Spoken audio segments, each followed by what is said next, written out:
Republic ಡಿಜಿಟಲ್ಗೆ ಸ್ವಾಗತ. ನವದೆಹಲಿಯಿಂದ ನಾನು ನಟೇಶ್ ರಾಜಣ್ಣ. ಇಂದು CM ಸಿದ್ದರಾಮಯ್ಯನವರ ದೆಹಲಿಯ 2 ದಿನಗಳ ಪ್ರವಾಸ ಏನಿತ್ತು ಅದರ ಸಂಪೂರ್ಣ ಮಾಹಿತಿಯನ್ನು ಇಂದು ನಾವು ಕೊಡ್ತಾ ಹೋಗ್ತೀವಿ. ಪ್ರಮುಖವಾಗಿ ಸಿಎಂ ಸಿದ್ದರಾಮಯ್ಯನವರ ದೆಹಲಿಯ ಪ್ರವಾಸದಲ್ಲಿ ಬಹಳ ಮುಖ್ಯವಾಗಿ ಅವರ ಹೈಕಮಾಂಡ್ ವರಿಷ್ಠರನ್ನು ಭೇಟಿಯಾಗಿರುವಂಥದ್ದು. ಏನು ರಾಜ್ಯದಲ್ಲಿ ಶಾಸಕರ ಆರೋಪಗಳೇನಿದೆ ಇದಕ್ಕೆ ಸಂಬಂಧಪಟ್ಟಂತೆ ಸಾಕಷ್ಟು ದೊಡ್ಡ ಮಟ್ಟದಲ್ಲಿ ನವದೆಹಲಿಯಲ್ಲಿ ಅದರಲ್ಲೂ ಕಾಂಗ್ರೆಸ್ ವರಿಷ್ಠರ ಜೊತೆ ಚರ್ಚೆಗಳು ಆಗಿರುವಂಥದ್ದು. ಇದೆಲ್ಲದರ ಜೊತೆಗೆ ಪ್ರಮುಖವಾಗಿ ಸಚಿವರ ಆರೋಪ ಏನಿತ್ತು, ಸಚಿವರ ಆರೋಪಗಳಿಗೆ ಸಂಬಂಧಪಟ್ಟಂತೆ ರಾಜ್ಯದಲ್ಲೂ ಕೂಡ ಬಹಳ ದೊಡ್ಡ ಮಟ್ಟದಲ್ಲಿ ಚರ್ಚೆ ಆಗ್ತಾ ಇತ್ತು. ಹಾಗೆಯೇ ಇದು ದೆಹಲಿಯ ಏನು ಕಾಂಗ್ರೆಸ್ ಹೈಕಮಾಂಡ್ ಅಂಗಳಕ್ಕೂ ಕೂಡ ತಲುಪಿರುವಂಥದ್ದು. ಕಾಂಗ್ರೆಸ್ ಹೈಕಮಾಂಡ್ ಕೂಡ ಇದೇ ವಿಚಾರವಾಗಿ ಏನು ಸಿಎಂ ಸಿದ್ದರಾಮಯ್ಯನವರು ಹಾಗೆಯೇ ಹಲವು ಸಚಿವರೇನು ಬಂದಿದ್ರು ಅವರ ಜೊತೆ ಕೂಡ ಈ ಒಂದು ಚರ್ಚೆ ನಡೆದಿದೆ ಎನ್ನುವಂತಹ ಮಾಹಿತಿಗಳು. ಯಾಕಂದರೆ ಪ್ರಮುಖವಾಗಿ ಈ ಒಂದು ಚರ್ಚೆ ಮೇಲ್ಮಟ್ಟಕ್ಕೆ ಬರೋದಕ್ಕೆ ಕಾರಣ ಏನು ಅಂತಂದರೆ, ಏನು ವಿರೋಧ ಪಕ್ಷಗಳು ಮಾಡಬೇಕಿದ್ದಂಥ ಆರೋಪಗಳನ್ನು ಸ್ವಪಕ್ಷದ ಶಾಸಕರೇ ಮಾಡಿರುವಂಥದ್ದು ಈಗ ಬಹಳಷ್ಟು ಚರ್ಚೆಗೂ ಕೂಡ ಗ್ರಾಸ ಆಗಿದೆ. ಅದರಲ್ಲೂ ಪ್ರಮುಖವಾಗಿ ಅನುದಾನದ ವಿಚಾರವಾಗಿ, ಭ್ರಷ್ಟಾಚಾರದ ಆರೋಪದ ವಿಚಾರವಾಗಿ, ಏನು ಈಗ ಇರ್ತಕ್ಕಂಥ ಸಚಿವರ ಮೇಲೆ ಹಾಗೂ ಏನು ಈಗ ಇರ್ತಕ್ಕಂಥ ಸರ್ಕಾರದ ಮೇಲೆ ಏನು ಕಾಂಗ್ರೆಸ್ ಪಕ್ಷದ ಏನು ಹಲವು ಶಾಸಕರು ಕೊಟ್ಟಂಥ ಹೇಳಿಕೆಗಳು, ಈ ಹೇಳಿಕೆಗಳ ವಿಚಾರಕ್ಕೆ ಸಂಬಂಧಪಟ್ಟಂತೆ ಹೈಕಮಾಂಡ್ ಜೊತೆ ಬಹಳಷ್ಟು ದೊಡ್ಡ ಮಟ್ಟದಲ್ಲಿ ಚರ್ಚೆಗಳಾಗಿದೆ. ಅದರಲ್ಲೂ ಪ್ರಮುಖವಾಗಿ ಮೊದಲಿಗೆ ಸಿಎಂ ಸಿದ್ದರಾಮಯ್ಯನವರು ಏನು ಸುರ್ಜೇವಾಲಾ ಅವರನ್ನು ಭೇಟಿಯಾಗಿದ್ದರು. ಸುರ್ಜೇವಾಲಾ ಅವರನ್ನ ಭೇಟಿಯಾದಂಥ ಸಂದರ್ಭದಲ್ಲಿ ಈ ವಿಚಾರವನ್ನು ಪ್ರಸ್ತಾಪ ಮಾಡಿದ್ದಾರೆ. ಸುರ್ಜೇವಾಲಾ ಅವರು ಕೂಡ ಇದೇ ವಿಚಾರವಾಗಿ ಒಂದಷ್ಟು ಸೂಚನೆಗಳನ್ನು ಕೂಡ ಕೊಟ್ಟಿರುವಂಥದ್ದು. ನೇರವಾಗಿ ಏನು MLAಗಳನ್ನು ಭೇಟಿ ಮಾಡುವಂಥ ಕೆಲಸವನ್ನು ಮಾಡ್ತೇನೆ ಎನ್ನುವಂತಹ ಮಾತನ್ನು ಹೇಳಿರ್ತಕ್ಕಂಥದ್ದು. ಅಂದರೆ ರಾಜ್ಯಕ್ಕೆ ತೆರಳಿ ಅವರ ಜೊತೆ ಮಾತುಕತೆ ನಡೆಸುವಂಥ ಕೆಲಸವನ್ನು ಮಾಡ್ತಾರೆ ಎನ್ನುವಂತಹ ಮಾಹಿತಿಗಳು ಕೂಡ ಮೂಲಗಳಿಂದ ಸಿಕ್ಕಿರುವಂಥದ್ದು.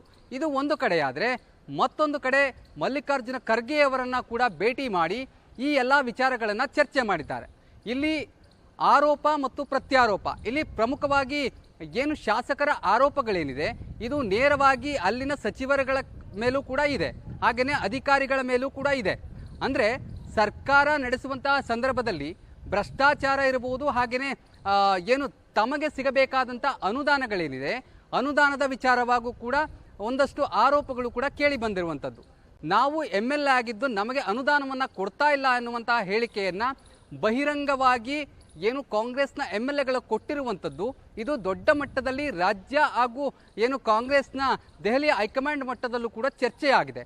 ಹಾಗಾಗಿ ಈ ಒಂದು ವಿಚಾರವನ್ನು ಬಹಳಷ್ಟು ಗಂಭೀರವಾಗಿ ಕಾಂಗ್ರೆಸ್ ಹೈಕಮಾಂಡ್ ತೆಗೆದುಕೊಂಡಿರುವಂಥದ್ದು. ಮತ್ತೊಂದು ಕಡೆ ಏನು ಈ ವಿಚಾರವನ್ನು ಗಂಭೀರವಾಗಿ ತೆಗೆದುಕೊಂಡಂತಹ ಕಾಂಗ್ರೆಸ್ ಹೈಕಮಾಂಡ್ ಒಂದಷ್ಟು ಸೂಚನೆಗಳನ್ನು ಸಿಎಂ ಸಿದ್ದರಾಮಯ್ಯ ಸೇರಿದಂತೆ ಹಲವು ಹಿರಿಯ ಸಚಿವರಿಗೆ ಕೊಟ್ಟಿರುವಂಥದ್ದು. ಇದು ಈಗ ಸಿಎಂ ಸಿದ್ದರಾಮಯ್ಯನವರು ಈಗಾಗಲೇ ದೆಹಲಿಯನ್ನು ಬಿಟ್ಟು ಈಗ ಬೆಂಗಳೂರಿಗೆ ಹೋಗಿರುವಂಥದ್ದು. ಇಲ್ಲಿ ಬಹಳ ಪ್ರಮುಖವಾಗಿ ಈ ಒಂದು ಸಲಹೆ ಸೂಚನೆಗಳೇನಿದೆ ಇದನ್ನು ಯಾವ ರೀತಿ ಮಾತುಕತೆಯನ್ನು ಮಾಡ್ತಾರೆ ಸಿಎಂ ಸಿದ್ದರಾಮಯ್ಯನವರು ಎನ್ನುವಂಥದ್ದು. ಯಾಕಂದರೆ ಸಿದ್ದರಾಮಯ್ಯನವರ ಮೇಲೂ ಕೂಡ ಆರೋಪ ಇದೆ. ಕೆಲವು ಶಾಸಕರು ಸಿದ್ದರಾಮಯ್ಯನವರ ಮೇಲೆ ಆರೋಪ ಮಾಡಿದ್ದಾರೆ, ಕೆಲವೊಂದಷ್ಟು ಸಚಿವರ ಮೇಲೆ ಕೂಡ ಆರೋಪ ಮಾಡಿದ್ದಾರೆ. ಹಾಗಾಗಿ ಮಲ್ಲಿಕಾರ್ಜುನ ಖರ್ಗೆಯವರ ಜೊತೆ ಈ ಒಂದು ವಿಚಾರ ಕೂಡ ಚರ್ಚೆ ಆಗಿರುವಂಥದ್ದು. ಇದೆಲ್ಲದರ ಜೊತೆಗೆ ಇಂದು ವೇಣುಗೋಪಾಲ್ ಅವರನ್ನು ಭೇಟಿಯಾಗಿ ಅವರ ಜೊತೆ ಕೂಡ ಈ ರೀತಿಯಾದಂಥ ಏನು ವಿಚಾರ ಇದೆ ಇದಕ್ಕೆ ಸಂಬಂಧಪಟ್ಟಂತೆ ಚರ್ಚೆಗಳು ನಡೆದಿದೆ ಎನ್ನುವಂತಹ ಮಾಹಿತಿಗಳು ಕೂಡ ಸಿಗ್ತಾ ಇದೆ. ಯಾಕಂದರೆ ಬಹಳ ಪ್ರಮುಖವಾಗಿ ಈಗ ಸಾಲು ಅಂದರೆ ಹಲವು ಕಾಂಗ್ರೆಸ್ನ ವರಿಷ್ಠರನ್ನು ಭೇಟಿ ಮಾಡಿದಂಥ ಸಂದರ್ಭದಲ್ಲೂ ಕೂಡ ಈ ವಿಚಾರ ಬಹಳಷ್ಟು ದೊಡ್ಡ ಮಟ್ಟದಲ್ಲಿ ಚರ್ಚೆ ಆಗಿರ್ತಕ್ಕಂಥದ್ದು. ಅಂದರೆ ಈಗಾಗಲೇ ಏನು ಅವರ ಕಾಂಗ್ರೆಸ್ ಪಕ್ಷದ ನಾಯಕರು ಹೇಳುವಂತೆ 40ಕ್ಕೂ ಹೆಚ್ಚು ಜನ ಶಾಸಕರು ಅಸಮಾಧಾನಗೊಂಡಿದ್ದಾರೆ ಎನ್ನುವಂಥದ್ದು. ಅಸಮಾಧಾನಕ್ಕೆ ಪ್ರಮುಖ ಕಾರಣ ಏನು? ಕೇವಲ ಏನು ಅನುದಾನದ ವಿಚಾರ ಆಗಿತ್ತಾ, ಅಥವಾ ಅಲ್ಲಿನ ಏನು ಹಿರಿಯ ಸಚಿವರೇನಿದ್ದಾರೆ ಅವರ ಮೇಲೆ ಆರೋಪ ಇತ್ತಾ, ಅಥವಾ ಏನು ಸಿದ್ದರಾಮಯ್ಯನವರ ಮೇಲೆ ಆರೋಪ ಇತ್ತಾ? ಇವೆಲ್ಲವನ್ನೂ ಕೂಡ ಚರ್ಚೆ ಮಾಡಿರುವಂಥದ್ದು. ಯಾಕಂದರೆ ಈಗ ಸದ್ಯಕ್ಕೆ 3ರಿಂದ 4 ಜನ ಶಾಸಕರು ಬಹಿರಂಗವಾಗಿ ಕಾಂಗ್ರೆಸ್ನ ಶಾಸಕರೇ ಕಾಂಗ್ರೆಸ್ನ ವಿರುದ್ಧ ಹೇಳಿಕೆಯನ್ನು ಕೊಟ್ಟಿರುವಂಥದ್ದು. ಅಂದರೆ ಅನುದಾನದ ವಿಚಾರ ಅಷ್ಟೇ ಮೇಲ್ನೋಟಕ್ಕೆ ಗೊತ್ತಾಗ್ತಾ ಇದೆ, ಆದರೆ ಯಾವ ವಿಚಾರಕ್ಕೆ ಇವರು ಅಸಮಾಧಾನಗೊಂಡಿದ್ದಾರೆ ಎನ್ನುವಂಥದ್ದು ಕೂಡ ಈಗ ಚರ್ಚೆ ಆಗಿರುವಂಥದ್ದು. ಪ್ರಮುಖವಾಗಿ ಈಗ ಸಿದ್ದರಾಮಯ್ಯನವರಿಗೆ ಒಂದಷ್ಟು ಸೂಚನೆಗಳನ್ನು ಕೊಟ್ಟು ಹೈಕಮಾಂಡ್ ಕಳಿಸಿರುವಂಥದ್ದು. ಆದರೆ ರಾಹುಲ್ ಗಾಂಧಿ ಅವರನ್ನ ಭೇಟಿಯಾಗಲಿಕ್ಕೆ ಸಾಧ್ಯ ಆಗಿಲ್ಲ. ಮುಂದಿನ ವಾರ ಸಿಎಂ ಸಿದ್ದರಾಮಯ್ಯನವರು ಮತ್ತೆ ದೆಹಲಿಗೆ ಬರುವಂತಹ ಎಲ್ಲ ಸಾಧ್ಯತೆಗಳು ಕೂಡ ಇರತಕ್ಕಂಥದ್ದು. ಯಾಕಂದರೆ ಈಗಾಗಲೇ ಏನು ಶಾಸಕರ ಆರೋಪದ ಜೊತೆಗೆ ಇನ್ನೊಂದಷ್ಟು ಪ್ರಮುಖ ವಿಚಾರಗಳನ್ನು ಇಟ್ಟುಕೊಂಡು ದೆಹಲಿಗೆ ಸಿಎಂ ಸಿದ್ದರಾಮಯ್ಯನವರು ಆಗಮಿಸಿದರು. ಅದರಲ್ಲೂ ಪ್ರಮುಖವಾಗಿ MLC ನಾಮನಿರ್ದೇಶನದ ವಿಚಾರ. ಈಗಾಗಲೇ ನಾಲ್ವರ ಲಿಸ್ಟನ್ನು ಬಿಡುಗಡೆ ಮಾಡುವಂಥ ಕೆಲಸಕ್ಕೆ ಕಾಂಗ್ರೆಸ್ ಮುಂದಾಗಿತ್ತು. ಆದರೆ ಆ 4 ಹೆಸರನ್ನು ಕೈಬಿಡಬೇಕು ಎನ್ನುವಂತಹ ನಿಟ್ಟಿನಲ್ಲಿ ಒಂದಷ್ಟು ಚರ್ಚೆಗಳು ಕೂಡ ಆದವು. ಇದಕ್ಕೆ ಸಂಬಂಧಪಟ್ಟಂತೆ ಕಾಂಗ್ರೆಸ್ ಹೈಕಮಾಂಡ್ ಅದನ್ನು ಹೋಲ್ಡ್ ಮಾಡುವಂಥ ಕೆಲಸವನ್ನು ಮಾಡಿತ್ತು. ಆದರೆ ಇಂದು ಫೈನಲ್ ಆಗುವಂತಹ ಎಲ್ಲ ಸಾಧ್ಯತೆಗಳು ಇತ್ತು. ಆದರೆ ಕೊನೆಯದಾಗಿ ರಾಹುಲ್ ಗಾಂಧಿಯವರ ಭೇಟಿ ಸಾಧ್ಯವಾಗದೇ ಇದ್ದ ಕಾರಣ ಆ ಒಂದು ಲಿಸ್ಟ್ ಫೈನಲ್ ಆಗುವಂತಹ ಯಾವುದೇ ರೀತಿಯಾದಂಥ ಸಾಧ್ಯತೆಗಳು ಇಲ್ಲ. ಹಾಗಾಗಿ ಅವರನ್ನು ಭೇಟಿಯಾದ ನಂತರದಲ್ಲಿ ಈ ಒಂದು ಲಿಸ್ಟ್ ಫೈನಲ್ ಆಗುವಂತಹ ಸಾಧ್ಯತೆ ಇದೆ. ಯಾಕಂದರೆ ಬಹಳ ಪ್ರಮುಖವಾಗಿ ಈಗಾಗಲೇ ಅದರ ಲಿಸ್ಟ್ ಕೂಡ ಬಹಳ ದೊಡ್ಡ ಮಟ್ಟದಲ್ಲಿತ್ತು. ಈಗ ಆ ಲಿಸ್ಟ್ನಲ್ಲಿ ಒಂದಷ್ಟು ಜನರನ್ನು ಆಯ್ಕೆ ಮಾಡುವಂತಹ ವಿಚಾರದಲ್ಲಿ ಕಾಂಗ್ರೆಸ್ ಹೈಕಮಾಂಡ್ ಒಂದಷ್ಟು ನಿರ್ಧಾರಗಳನ್ನು ತೆಗೆದುಕೊಳ್ಬೇಕಾಗತ್ತೆ. ಆ ನಿರ್ಧಾರ ಮತ್ತಷ್ಟು ಕಾಂಗ್ರೆಸ್ ಪಕ್ಷಕ್ಕೆ ಒಂದಷ್ಟು ಡ್ಯಾಮೇಜ್ ಆಗುವಂತಹ ಎಲ್ಲ ಸಾಧ್ಯತೆಗಳು ಕೂಡ ಇರ್ತಕ್ಕಂಥದ್ದು. ಹಾಗಾಗಿ ಫೈನಲ್ ನಿರ್ಧಾರ ಏನಿದೆ ಆ ನಿರ್ಧಾರವನ್ನು ಮುಂದಿನ ವಾರದಲ್ಲಿ ತೆಗೆದುಕೊಳ್ಳುವಂತಹ ಎಲ್ಲ ಸಾಧ್ಯತೆಗಳು ಕೂಡ ಇರ್ತಕ್ಕಂಥದ್ದು. ಇದು ಮತ್ತೊಂದು ಕಡೆ. ಆದರೆ ಪ್ರಮುಖವಾಗಿ ಈಗ ಬಂದಿರತಕ್ಕಂಥ ಆರೋಪಗಳಿರ್ಬೋದು, ಹಾಗೆಯೇ ಮತ್ತಷ್ಟು ಬೆಳವಣಿಗೆಗಳೇನಿದೆ ಅದೆಲ್ಲದರ ಚರ್ಚೆಯನ್ನು ಕೂಡ ಕಾಂಗ್ರೆಸ್ ಹೈಕಮಾಂಡ್ ಜೊತೆ ಏನು ಸಿಎಂ ಸಿದ್ದರಾಮಯ್ಯನವರು, ಹಾಗೆಯೇ ಸತೀಶ್ ಜಾರಕಿಹೊಳಿ ಇರ್ಬೋದು, ಹಾಗೆಯೇ ಮಹದೇವಪ್ಪನವರು ಇರ್ಬೋದು, ಎಲ್ಲರೂ ಕೂಡ ಚರ್ಚೆಗಳನ್ನು ಮಾಡಿರುವಂಥದ್ದು. ಆ ಚರ್ಚೆಯಲ್ಲಿ ಒಂದಷ್ಟು ಸೂಚನೆಗಳನ್ನು ನೇರವಾಗಿ ಸಿಎಂ ಸಿದ್ದರಾಮಯ್ಯನವರಿಗೆ ಹೈಕಮಾಂಡ್ ಕೊಟ್ಟಿದೆ. ಆದರೆ ಈ ಎಲ್ಲ ನಿರ್ಧಾರಗಳಿಗೆ ಸಂಬಂಧಪಟ್ಟಂತೆ ಈಗ ಹೈಕಮಾಂಡ್ ಮಟ್ಟದಲ್ಲಿ ಈಗ ರಾಹುಲ್ ಗಾಂಧಿಯವರನ್ನ ಭೇಟಿಯಾದ ನಂತರದಲ್ಲಿ ಒಂದಷ್ಟು ನಿರ್ಧಾರಗಳು ಪ್ರಕಟ ಆಗುವಂತಹ ಸಾಧ್ಯತೆ ಇದೆ.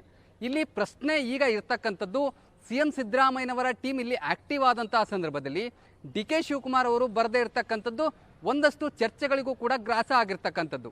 ಯಾಕಂದರೆ ಸಿಎಂ ಟೀಮ್ ಇಲ್ಲಿ ಆಕ್ಟಿವ್ ಆದಂತಹ ಸಂದರ್ಭದಲ್ಲಿ DK ಶಿವಕುಮಾರ್ ಅವರು ಇಲ್ಲಿ ಇರದೇ ಇರತಕ್ಕಂಥದ್ದು, ಜೊತೆಗೆ ಹೈಕಮಾಂಡ್ ಭೇಟಿಗೆ ಬರದೇ ಇರತಕ್ಕಂಥದ್ದು, ಇದು ಒಂದು ರೀತಿ DK ಶಿವಕುಮಾರ್ ಅವರು ಗೈರಾಗಿದ್ರ ಅನ್ನುವಂಥದ್ದು. ಯಾಕಂದರೆ ಇಲ್ಲಿ ಏನು ನಡೆದಂತಹ ಈ ಒಂದು ರಾಜಕೀಯ ಚಟುವಟಿಕೆಗಳೇನಿದೆ ಇದಕ್ಕೂ ನಮಗೂ ಸಂಬಂಧ ಇಲ್ಲ ಅನ್ನುವಂತಹ ರೀತಿಯಲ್ಲಿ DK ಶಿವಕುಮಾರ್ ಅವರು ಇರುವಂಥದ್ದು. ಯಾಕಂದರೆ ಈಗ ಇವರ ಈ ಒಂದು ರಾಜಕೀಯ ಬೆಳವಣಿಗೆಗಳನ್ನು ನೋಡಿದ್ರೆ ಒಂದು ಕಡೆ ಕಾಂಗ್ರೆಸ್ ಪಕ್ಷದಲ್ಲೂ ಕೂಡ ಅಸಮಾಧಾನ ಭುಗಿಲೇರ್ತಾ ಇದೆಯಾ ಅನ್ನುವಂಥದ್ದು. ಯಾಕಂದರೆ ಒಂದು ಕಡೆ ಶಾಸಕರ ಹೇಳಿಕೆಗಳಿರ್ಬೋದು, ಶಾಸಕರ ಆರೋಪಗಳಿರ್ಬೋದು, ಮತ್ತೊಂದು ಕಡೆ ಇಲ್ಲಿನ ದೆಹಲಿಯ ಬೆಳವಣಿಗೆಗಳಿರ್ಬೋದು, ಹೈಕಮಾಂಡ್ ಮಟ್ಟದಲ್ಲಿ ನಡೆದಂಥ ಚರ್ಚೆಗಳು, ಇವೆಲ್ಲವನ್ನ ನೋಡಿದ್ರೆ ಒಂದು ರೀತಿ ಅಸಮಾಧಾನದ ಹೊಗೆ ಕಾಂಗ್ರೆಸ್ ಪಕ್ಷದಲ್ಲಿ ಬಹಳ ದೊಡ್ಡ ಮಟ್ಟದಲ್ಲಿ ಇರ್ತಕ್ಕಂಥದ್ದು ಮೇಲ್ನೋಟಕ್ಕೂ ಕೂಡ ಸ್ಪಷ್ಟ ಆಗ್ತಾ ಇದೆ. ಹಾಗಾಗಿ ಈ ಎಲ್ಲ ಅಸಮಾಧಾನವನ್ನು ಶಮನಗೊಳಿಸೋದಕ್ಕೆ ಕಾಂಗ್ರೆಸ್ ಹೈಕಮಾಂಡ್ ಯಾವ ತಂತ್ರವನ್ನು ಹೂಡುತ್ತೆ ಎನ್ನುವಂತಹ ಪ್ರಶ್ನೆ ಈಗ ಇರುವಂಥದ್ದು. ಇದೆಲ್ಲದರ ಜೊತೆಗೆ ಕಾಂಗ್ರೆಸ್ ಹೈಕಮಾಂಡ್ನ ಮುಂದಿನ ನಡೆ ಏನು ಅನ್ನುವಂತಹ ಪ್ರಶ್ನೆ ಕೂಡ ಈಗ ಇರುವಂಥದ್ದು. ಇದೆಲ್ಲದಕ್ಕೂ ಉತ್ತರ ಮುಂದಿನ ವಾರದಲ್ಲಿ ಸಿಗುವಂತಹ ಎಲ್ಲ ಸಾಧ್ಯತೆಗಳು ಕೂಡ ಇರ್ತಕ್ಕಂಥದ್ದು. ಈಗಾಗಲೇ ಸಿದ್ದರಾಮಯ್ಯನವರು ಒಂದಷ್ಟು ವಿಚಾರಗಳ ಚರ್ಚೆ ಮಾಡುವಂತಹ ಸಂದರ್ಭದಲ್ಲಿ ನಾವು ಯಾವುದೇ ರೀತಿಯಾದಂಥ ತಪ್ಪುಗಳನ್ನು ಮಾಡಿಲ್ಲ, ಅಂದರೆ ಕಾಂಗ್ರೆಸ್ನ ಶಾಸಕರು ಕೊಟ್ಟಂಥ ಹೇಳಿಕೆಗಳೇನಿದೆ ಇದಕ್ಕೂ ನಮಗೂ ಯಾವುದೇ ರೀತಿಯಾದ ಸಂಬಂಧ ಇಲ್ಲ ಅನ್ನುವಂತಹ ಮಾತನ್ನು ಸ್ವತಃ ಸಿಎಂ ಸಿದ್ದರಾಮಯ್ಯನವರು ಹೈಕಮಾಂಡ್ ಮಟ್ಟದಲ್ಲಿ ಮನವರಿಕೆ ಮಾಡುವಂಥ ಕೆಲಸವನ್ನು ಮಾಡಿದರು. ಆದರೆ ಈ ರೀತಿಯಾದಂಥ ಹೇಳಿಕೆಗಳನ್ನು ಕೊಡ್ತಾ ಇರೋದಕ್ಕೆ ಕಾರಣ ಏನು ಎನ್ನುವಂತಹ ಮರುಪ್ರಶ್ನೆಯನ್ನು ಹೈಕಮಾಂಡ್ ಮಟ್ಟದಲ್ಲೂ ಕೂಡ ಸಿಎಂ ಸಿದ್ದರಾಮಯ್ಯನವರಿಗೆ ಕೇಳ್ತಾರೆ. ಆದರೆ ಇದಕ್ಕೆ ಯಾವುದೇ ರೀತಿಯಾದಂತಹ ಪ್ರತಿಕ್ರಿಯೆಗಳನ್ನು ಸಿಎಂ ಸಿದ್ದರಾಮಯ್ಯನವರು ಕೊಟ್ಟಿಲ್ಲ ಎನ್ನುವಂಥದ್ದು. ಇಲ್ಲಿ ಕ್ರಿಯೆ ಮತ್ತು ಪ್ರತಿಕ್ರಿಯೆಗಳು ಎರಡೂ ಕೂಡ ನಡೀಲೇಬೇಕು. ಯಾಕಂದರೆ ಕಾಂಗ್ರೆಸ್ ಪಕ್ಷದಲ್ಲಿ ಈ ರೀತಿಯಾದಂಥ ಅಸಮಾಧಾನ ಈಗಿಂದಲ್ಲ. ಯಾಕಂದರೆ ಸಚಿವ ಸಂಪುಟ ವಿಸ್ತರಣೆಯ ಸಂದರ್ಭದಲ್ಲಿ, ಹಾಗೆಯೇ MLC ವಿಚಾರದಲ್ಲಿರ್ಬೋದು, ಹಾಗೆಯೇ ಈಗ ಶಾಸಕರ ಆರೋಪಗಳೇನಿದೆ ಇವೆಲ್ಲವೂ ಕೂಡ ಅಸಮಾಧಾನದ ಒಂದು ರೀತಿಯಾದಂಥ ಭಾಗಗಳು ಅಂತಲೇ ಹೇಳ್ಬೋದು. ಯಾಕಂದರೆ ಅಸಮಾಧಾನ ಈಗ ಕಾಂಗ್ರೆಸ್ ಪಕ್ಷದಲ್ಲಿ ಬಹಳ ದೊಡ್ಡ ಮಟ್ಟದಲ್ಲಿ ಆಗ್ತಾ ಇದೆ. ಈ ಹಿಂದೆ ಬಹಿರಂಗವಾಗಿ ಯಾರೂ ಕೂಡ ಹೇಳಿಕೆಗಳನ್ನು ಕೊಟ್ಟಿರಲಿಲ್ಲ. ಅಂದರೆ ಪಕ್ಷದ ವಿರೋಧವಾಗಿ, ಹಾಗೆಯೇ ಸಿದ್ದರಾಮಯ್ಯನವರ ವಿರುದ್ಧವಾಗಿ ಹಾಗೂ ಸಚಿವರ ವಿರುದ್ಧವಾಗಿ ಕೊಡ್ತಾ ಇರಲಿಲ್ಲ. ಆದರೆ ಇತ್ತೀಚೆಗೆ ಅಂದರೆ ಕಳೆದ 2-3 ದಿನಗಳಿಂದ ಶಾಸಕರು ಬಹಿರಂಗವಾಗಿ ಹೇಳಿಕೆಗಳನ್ನು ಕೊಡ್ತಾ ಇದ್ದಾರೆ. 3ರಿಂದ 4 ಶಾಸಕರು ಬಹಿರಂಗ ಹೇಳಿಕೆಗಳನ್ನು ಕಾಂಗ್ರೆಸ್ ವಿರುದ್ಧ ಹಾಗೂ ಸಿದ್ದರಾಮಯ್ಯನವರ ವಿರುದ್ಧ, ಹಾಗೆಯೇ ಕೆಲವು ಸಚಿವರ ವಿರುದ್ಧ ಹೇಳಿಕೆಗಳನ್ನು ಕೊಡ್ತಾ ಇದ್ದಾರೆ. ಇದು ಬಹಳ ದೊಡ್ಡ ಮಟ್ಟದಲ್ಲಿ ಈಗ ಚರ್ಚೆ ಆಗ್ತಾ ಇರ್ತಕ್ಕಂಥದ್ದು. ಬಹಿರಂಗ ಹೇಳಿಕೆಗಳಿಂದ ಕಾಂಗ್ರೆಸ್ಗೆ ಇದೊಂದು ರೀತಿ ಡ್ಯಾಮೇಜ್ ಕೂಡ ಆಗಿರುವಂಥದ್ದು. ಹಾಗಾಗಿ ಆ ಡ್ಯಾಮೇಜನ್ನು ಕಂಟ್ರೋಲ್ ಮಾಡೋದಕ್ಕೆ ಹೈಕಮಾಂಡ್ ಯಾವ ರೀತಿಯಾದಂತಹ ರಣತಂತ್ರವನ್ನು ಹೂಡುತ್ತೆ, ಜೊತೆಗೆ ಹೈಕಮಾಂಡ್ ಹೂಡಿದಂತಹ ಏನು ರಣತಂತ್ರ ಇದೆ ಅದಕ್ಕೆ ಸಿದ್ದರಾಮಯ್ಯನವರ ಒಪ್ಪಿಗೆ ಯಾವ ರೀತಿ ಇರುತ್ತೆ, ಡಿ ಕೆ ಶಿವಕುಮಾರ್ ಅವರ ಒಪ್ಪಿಗೆ ಯಾವ ರೀತಿ ಇರುತ್ತೆ, ಇವೆಲ್ಲವೂ ಕೂಡ ಒಂದು ರೀತಿ ಕಾಂಗ್ರೆಸ್ನಲ್ಲಿ ಗೊಂದಲವೇ ಅಂತಲೇ ಹೇಳಲಾಗುತ್ತೆ. ಅಸಮಾಧಾನವನ್ನು ಶಮನ ಮಾಡೋದಕ್ಕೆ ಕಾಂಗ್ರೆಸ್ ಹೈಕಮಾಂಡ್ ತಂತ್ರ ಮತ್ತೆ ಏನು ಈಗ ಕಾಂಗ್ರೆಸ್ನ ಸಚಿವರು ಇರ್ಬೋದು, ಹಾಗೆಯೇ ಸಿ ಎಂ ಇರ್ಬೋದು, ಇವರು ಯಾವ ರೀತಿಯಾದಂಥ ಪ್ರತಿಕ್ರಿಯೆಯನ್ನು ನೀಡ್ತಾರೆ ಎನ್ನುವಂಥದ್ದು. ಈಗಾಗಲೇ ಹೈಕಮಾಂಡನ್ನು ಭೇಟಿಯಾಗಿ ಬೆಂಗಳೂರಿಗೆ ತೆರಳಿದ್ದಾರೆ. ಅಲ್ಲೂ ಕೂಡ ಶಾಸಕರನ್ನು ಕರೆಸಿ ಮಾತನಾಡ್ತೇವೆ ಎನ್ನುವಂತಹ ಮಾತನ್ನು ಸಿ ಎಂ ಸಿದ್ದರಾಮಯ್ಯನವರು ಹೇಳಿದ್ದಾರೆ. ಆದರೆ ಶಾಸಕರು ಸಿದ್ದರಾಮಯ್ಯನವರ ಜೊತೆ ಮಾತುಕತೆಯನ್ನು ನಡೆಸಿ ಏನು ಅಸಮಾಧಾನ ಇದೆ ಅದು ಶಮನವಾಗುತ್ತಾ ಅಲ್ಲೋ ಅಥವಾ ಮತ್ತೆ ಇದೇ ರೀತಿಯಾದಂತಹ ಅಸಮಾಧಾನ ಮುಂದುವರಿಯುತ್ತಾ ಅನ್ನೋದನ್ನು ಕಾದು ನೋಡಬೇಕಾಗುತ್ತೆ.